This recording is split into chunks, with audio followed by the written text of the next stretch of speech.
एक गांव जिसका नाम श्यमपुरम था, जहां पर एक गीता नाम की लड़की रहती थी। वो अकेले ही एक टूटी फूटी झोपड़ी में रहती थी और अपना घर चलाने के लिए जंगल में लकड़ी इकट्ठा करके लकड़ी बाज़ार में बेचकर गुजारा करती थी।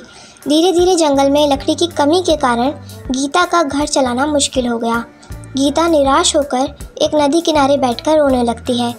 तभी अचानक से पानी में हलचल होती है और पानी में से एक सुंदर जलपरी बाहर आती है और गीता ये देखकर डर जाती है। तभी जलपरी बोलती है, गीता तुम परेशान मत हो।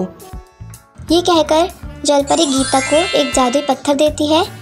गीता जादुई पत्थर लेकर बाजार में जाकर उचित पैसे में बेचकर खुश होती है और इसी तरह वो नदी किनारे जाती और वहाँ जाकर उदास होकर बैठ जाती। जलपरी आती और गीता को एक जादुई पत्थर देती।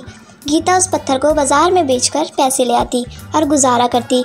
इसी तरह वो धीरे धीरे अमीर हो गई और पैसे ज़्यादा होने से गीता को अब घमंड आ गया और अपने गांव वालों से वो बात तक नहीं करती थी और लोग उसे देखकर हैरान होते थे और कहते थे, ये देख रहे हो भाई, ये वही गीता है जो लकड़ी बेचकर गुजारा करती थी, जो आजकल इतने घमंड में रहती है।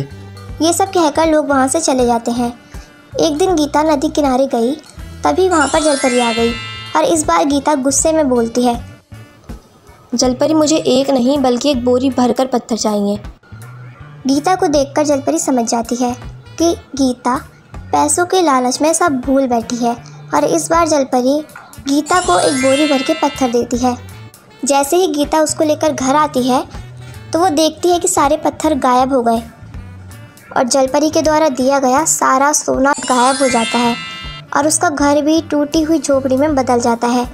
गीता को एहसास होता है कि मेरे लालच की वजह है और वो मायूस होकर पहले जैसा अपना जीवन जीने लगती है।